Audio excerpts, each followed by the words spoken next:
বেশ কিছু ব্যাপার যেটা আমরা চ্যাম্পিয়নের কিভাবে চ্যাম্পিয়ন হয়েছি সেই বিষয়গুলো নিয়ে আলোচনা করছিলাম। তবে যদি সেখান থেকে পিছপা হতো বা রেজাল্টে আসলে ফেইলিওর আসতো, সেই সময় আসলে কিন্তু নানান সমালোচনার শিকার হতে হতো। সেই বিষয়গুলো কি আপনাদের মাথায় তখন আসলে এসেছে কিনা? না, না, অবশ্যই আছে। দেখেন আমি যখন কোচ হতে চেয়েছি, তখন ধরেন আমি প্লেয়ারের সাফল্য এবং ব্যর্থতা দোনোটার ভাগী হওয়ার আমি দোনোটারই ভাগ নিতে চাই এবং আমি আসলে এটাকে এনজয় করতে চাই।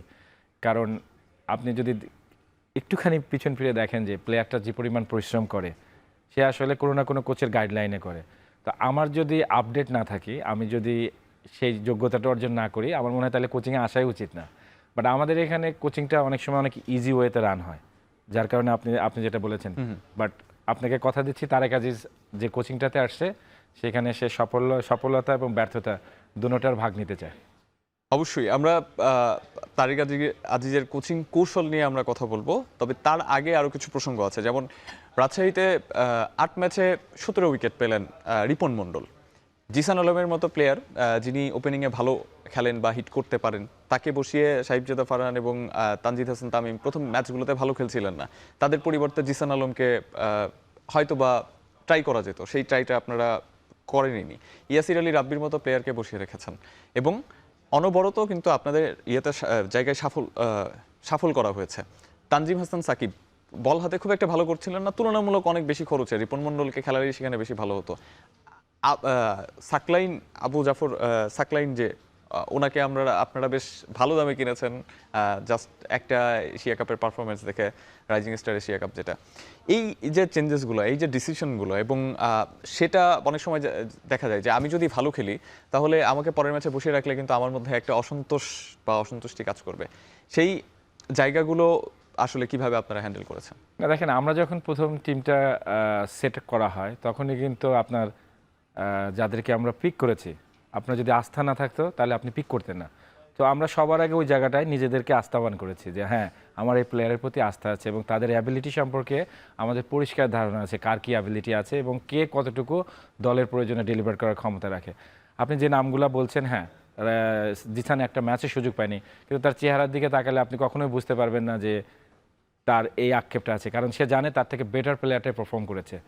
ইয়াসির বলেন, আকবর বলেন, এটা টিমের কম্বিনেশন আসলে। আমরা আপনাকে আগেই বলেছি যে যখন হান্নান, আমি, রাজিন বা বাসার এরা যখন আমরা এই কোচিংয়ে এসেছি, আমরা আসলে কিছুটা চেঞ্জেস দেখতে চাই।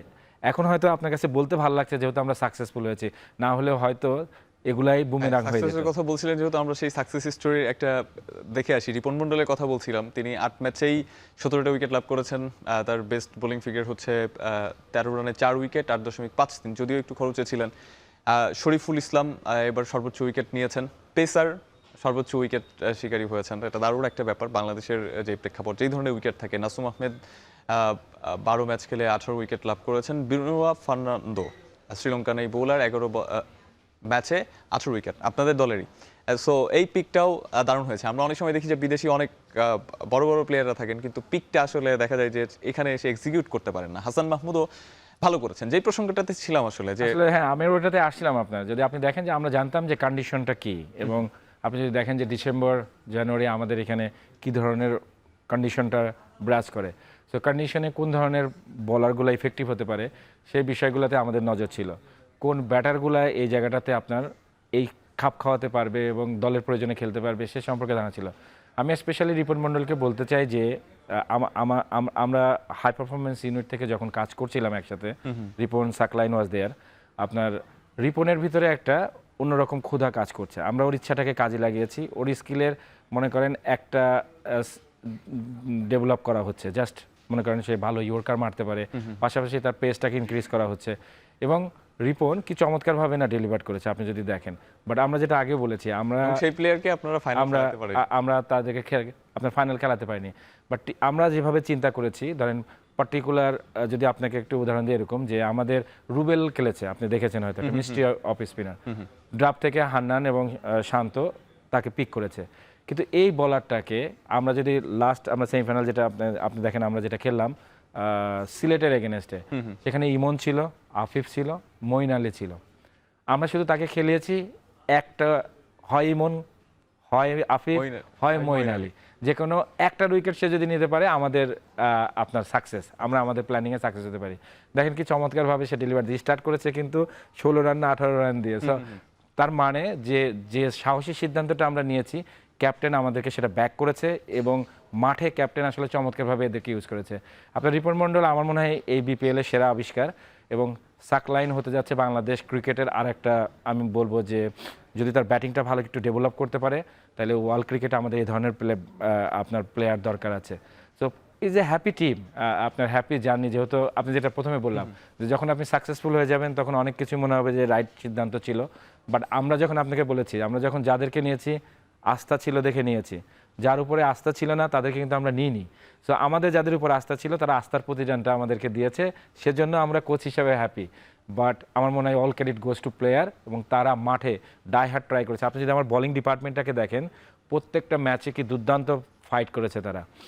ফিল্ডিং ডিপার্টমেন্টে যদি দেখেন পুরা বিপিএল এর আমার মনে হয় one of the best fielding side আমাদের টিমটা। এবং টিমের জেল যদি আপনি দেখেন, সিনিয়র মুশফিক থেকে শুরু করে একদম জিসান আলম পর্যন্ত আপনি একটা আলাদা জেল খুঁজে পাবেন। এই দলটা একটাই চিন্তা করেছে, সেটা হলো একটা আলটিমেট গোল আমরা সেট করেছি, আমরা এটাকে অ্যাচিভ করতে চাই। আপনি রিপন মণ্ডলের কথা বলছিলেন যে হাই পারফরমেন্স ইউনিট থেকেই তার দিকে একটা আলাদা নজর ছিল আপনাদের, এবং আপনি বেশ আপনার সান্নিধ্যেই বা আপনাদের সান্নিধ্যেই সে গড়ে উঠেছে এবং ইয়র্কার সে চমৎকারভাবে কাজ করছিল। আমরা রাইজিং স্টার এশিয়া কাপে দেখেছি এবং বিপিএলও দেখেছি যে সে ইয়র্কারে তার আগের চেয়ে দক্ষতা বেড়েছে। তাকে নিয়ে স্পেসিফিক আসলে আপনাদের প্ল্যানটা কি এবং তার মধ্যে কি ধরনের সক্ষমতা দেখেন? ডেথ ওভারে এরকমও বলা হচ্ছিল, রাইজিং স্টারে যখন তার পারফরমেন্স দেখা হলো এরকমও বলা হচ্ছিল যে ডেথ ওভারে জাতীয় দলে মুস্তাফিজের পার্টনার হতে পারে সে।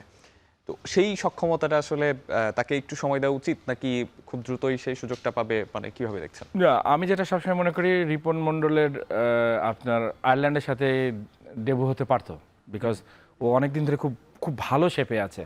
বাট আপনি যেটা বলেছেন, যেমন ধরেন রিপন যে স্কিলটা ডেভেলপ করেছে ডেথ ওভার বোলিংয়ে, এটার স্পেশালাইজড হতে হবে, তার আইডেন্টিটাকে এত বেশি স্ট্রং করতে হবে যেন মুস্তাফিজের কাটার দিয়ে আমরা মুস্তাফিজকে যেমন চিনতে পারি, রিপন মণ্ডলের ডেথ ওভার বোলিং হিসাবে আমরা তাকে দেখতে পারি।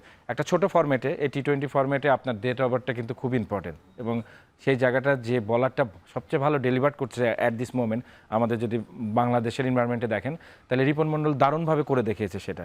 So say deserve it, but আরও অনেক কিছু ডেভেলপ করার আছে যেটা রিপনও জানে, আমরা কোচ হিসাবে জানি। বাট আপনি যদি দেখেন রিপন হয়তো মনে মনে রাগ করতে পারে, ধরেন যে আমরা এত ভালো খেলার পরেও তাকে ড্রপ দিয়েছি। বাট রিপন যখন আরও আপনি এখন তো বয়সে তরুণ, ও যখন জানবে যে ব্যক্তির থেকে দলটা অনেক বেশি গুরুত্বপূর্ণ, দলের গোলটা অ্যাচিভ করা। তো আমরা পার্টিকুলার যেটা আপনার বললাম যে আমরা মিরপুরের মাঠে আমরা চেয়েছি একটা বলার যেন যার সুইং ক্যাপাবিলিটি আছে, এমন একটা বলার হলে আপনার আর্লি আমরা প্রেশারটা দিতে পারবো। দেখেন বিনুরা আমাদেরকে কিভাবে সেটা ডেলিভার করেছে, সাকিব ডেলিভার করেছে। সো আমার মনে হয় রিপন ইজ গ্রোয়িং আপ এবং আমার মনে হয় যে ও যদি আরেকটু নিজেকে যত্ন করে গড়তে পারে, এবং আমি আপনাকে বললাম যে আমি দেখতে পাচ্ছি যদি রিপন গেম অ্যাওয়ারনেসটা একটু বাড়াতে পারে তাহলে ডেট ওভারে বাংলাদেশের ওয়ান অফ দ্য বেস্ট বলার হতে যাচ্ছে। অর্থাৎ আপনি যেটা বলছেন যে পারফর্মার হওয়ার সাথে সাথে টিপম্যান হওয়াটাও অত্যন্ত জরুরি বিষয় এবং সেটাও আসলে প্লেয়ারদেরকে শিখতে হবে।